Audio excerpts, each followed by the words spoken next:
Well, hello. This is Miss West Texas. Hope everyone's doing wonderful.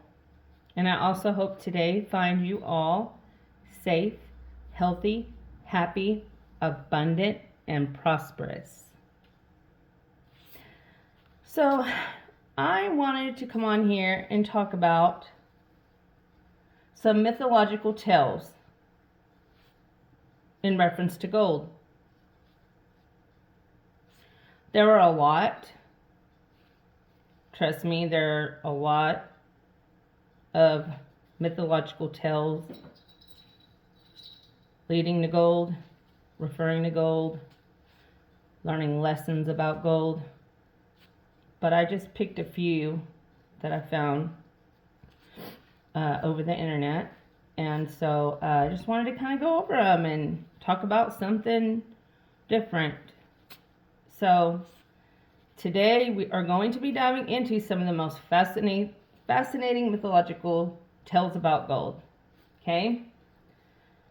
So our journey begins with the tale of King Midas. And I'm sure some of you, maybe all of you, know about King Midas. It's a pretty famous story. Legend has it that King Midas was granted the power to turn everything he touched into gold. That sounds amazing, right? But see, this gift quickly turned into a curse when even his food became inedible. King Midas, in his greed, wished for the golden touch as a blessing from Dionysus, but soon realized it was a curse when even his food and beloved daughter turned to gold, teaching us that unchecked desires can lead to unintended consequences. Just fix that there a little bit. Looks a little crooked. Try to get my whole display in, but did the best I could. What do y'all think? What do y'all think about my little golden display?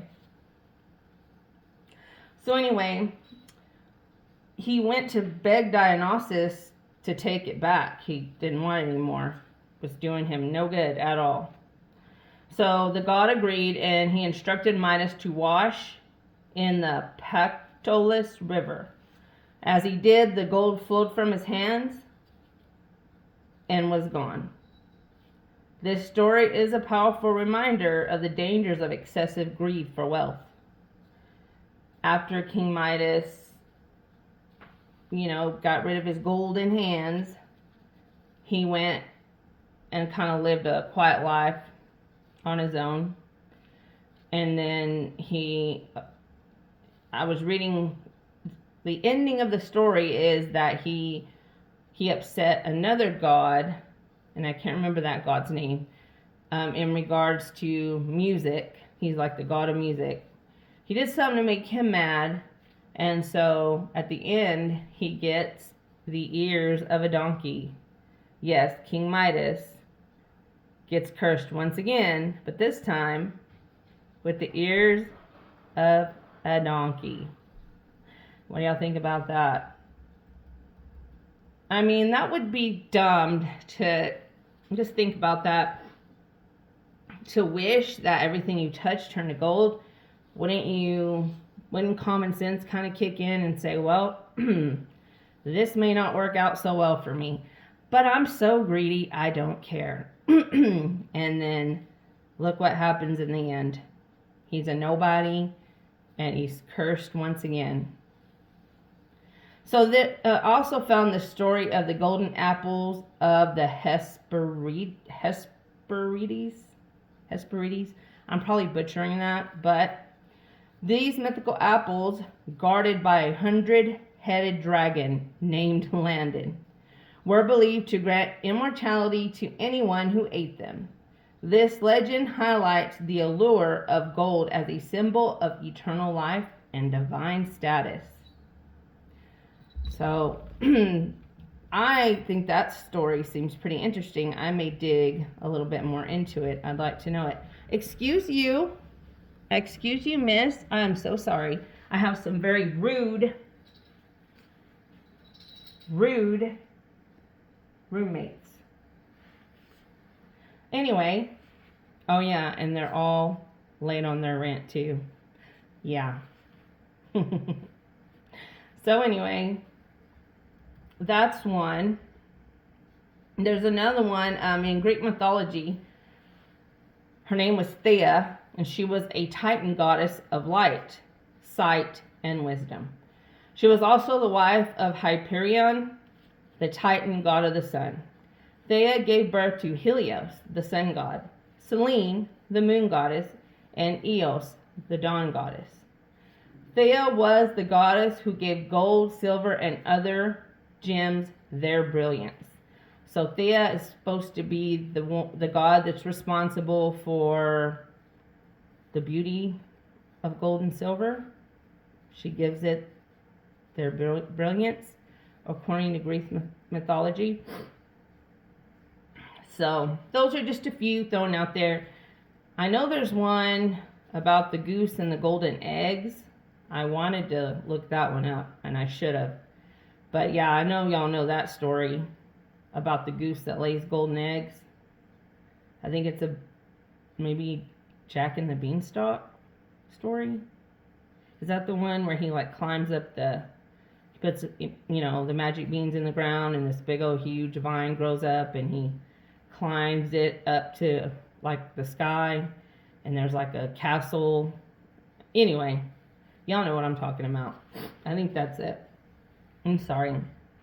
I'm feeling a little under the weather. So, excuse me for my sniffling. Okay, so let's recap these key points, okay?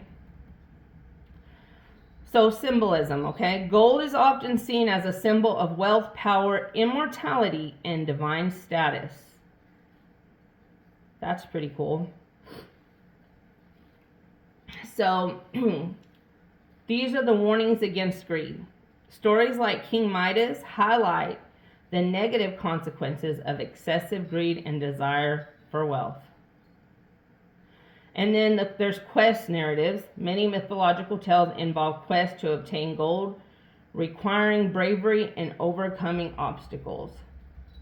So, in a lot of these stories, or some of them, the gold, the treasure is the curse. And in others, it's, the golden ticket, it's the prize at the end of the story. But throughout the history of mankind, many, many, many, many millennia ago, they loved gold even then. So since pretty much the beginning of mankind, gold has always been very important. Gold and silver has always been very important to society. It's like we have this, what am I trying to say? Like this unprovoked, like, want for gold, like it's just like embedded in our, DNA that gold and silver are beautiful and we love them. But people do many foolish things. Many foolish things for gold, for silver, for money, for jewels, anything worth something. But anyway, that's about all I wanted to talk about. Tell me what y'all think about King Midas and his unfortunate curse that he asked for. And just give me your opinion. How do you feel about gold? How do you feel about fractional gold? And if there's any stories you guys want to put in the comments, please do. Any other stories you want to tell them, please do in the comments. Tell them in the comments. Tell us. Okay, so I'm gonna jump off here now. If you made it this far into my video, thank you so very much. You're awesome. You're the best. If you aren't already subscribed, please subscribe. Please hit that like button. Hope you all have a beautiful rest of your day. And as always, hugs, hearts, and high fives.